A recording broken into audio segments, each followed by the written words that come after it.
বিকল্প দৃষ্টি সংবাদ মাধ্যমের সমস্ত দর্শকদের স্বাগত।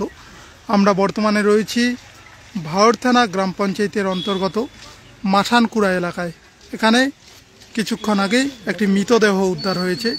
জানা যাচ্ছে এই নদীতেই সে মৃতদেহ উদ্ধার হয়েছে। এখানে স্থানীয় মানুষজনেরা রয়েছে, তাদের কাছ থেকে শুনে নেব কিভাবে মৃত্যু হলো, কিভাবে এই ঘটনাটা ঘটলো। কিভাবে ঘটেছিল এটা তো ঠিক আমরা বলতে পারলাম না। সকালে বাজারে লোকজন এসেছিল, আচ্ছা, যারা বাজারে সকালবেলা প্রথমের দিকে আসে তারা এসে এখানে একটা মৃতদেহ ভেসে থাকতে দেখে। আচ্ছা, বডিটা উল্টা পাশে ছিল, প্রথমে চিনতে পারে নাই কেউ। এলাকার লোকজন যখন, উনি যে গ্রামের বাসিন্দা, আলিপুরার বাসিন্দা, ওখানকার লোকজন যখন আসে তখন বুঝতে পারে সবাই যে বানা নামে যে ভদ্রলোক বাজারে থাকতো উনারই দেহ এটা। তখন তৎক্ষণাৎ এলাকায় সাড়া পড়ে যায়, একটা বডি পড়ে আছে।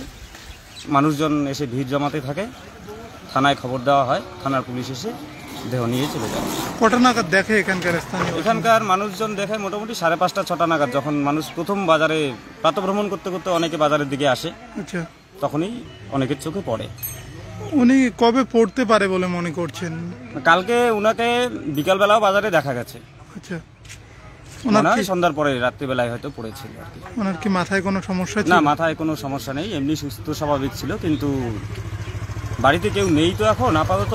আচ্ছা, স্ত্রী পুত্র কন্যা বলতে কেউ নেই। একজন ছেলে আছে ওনার, উনি বাইরে থাকে। আচ্ছা, হঠাৎ করে এ ধরনের ঘটনা। উনি বাজারে পড়ে থাকেন কেন? নিজস্ব বাড়ি রয়েছে? নিজস্ব বাড়ি বলতে বিশেষ কিছু নেই, একটা ছোট্ট ঘর আছে। সেখানে কর্মক্ষমতা বিশেষ নেই উনার, শারীরিকভাবে যথেষ্ট দুর্বল।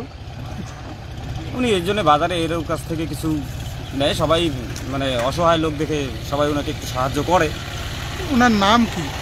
ওনার প্রকৃত নামটা ঠিক আমিও বলতে পারলাম না, কিন্তু বানা বলেই সম্ভবত ওনার নাম হয়তো বানেশ্বর বর্মন, সম্ভবত বানেশ্বর বর্মন। পুলিশ প্রশাসন আসছিল, ঘটনা নিয়ে গেছে পোস্টমর্টম করার জন্য নাকি। ওনার কি যে ছেলে রয়েছে সেই ছেলেকে খবর দেওয়া হয়েছে, উনি কেরালার থেকে আজকেই বিমানে আসার জন্য প্রস্তুতি নিয়ে ফেলেছে। ওনার বয়স কত হতে পারে আনুমানিক? বয়স 50-এর ঊর্ধ্বে হবে। এই নদীটার নাম কি? এটা অ্যাকচুয়ালি খেংচি নদী, আর এই কুড়াটার নাম আমরা এই এলাকার লোক মাসানকুড়া নামে চেনে। মাসানকুড়া খেঞ্চি নদীর পার্ট। আপনার নাম? আমার নাম কমল দেবনাথ। আপনি কোনো দায়িত্বে আছেন? না, আমি ঠিক সেরকম কোনো দায়িত্বে নেই, সবসময় থাকি বাজারে, আর একটু সরকারি কাজের সঙ্গে যুক্ত বলে থাকি আর কি। আমরা কথা বলে নিলাম স্থানীয় এক বাসিন্দার কাছ থেকে। আপনারা শুনলেন এটা খেঞ্চি নদী, এটাকে এক কথায় মাসানকুড়া বলে। এখানেই উদ্ধার হয়েছে একটি মৃতদেহ। জানা যাচ্ছে আওয়ালিকুড়ায় বাড়ি ওই ব্যক্তির।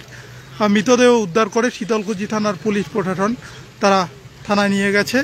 আজ ময়নাতদন্তের পর মৃতদেহটিকে পরিবারের হাতে তুলে দেওয়া হবে বলে এমনটাই জানতে পারছি। আমরা দেখাচ্ছি সেই চিত্র মাসানকুড়া বাজার থেকে। মর্মান্তিক ঘটনা সাত সকালে।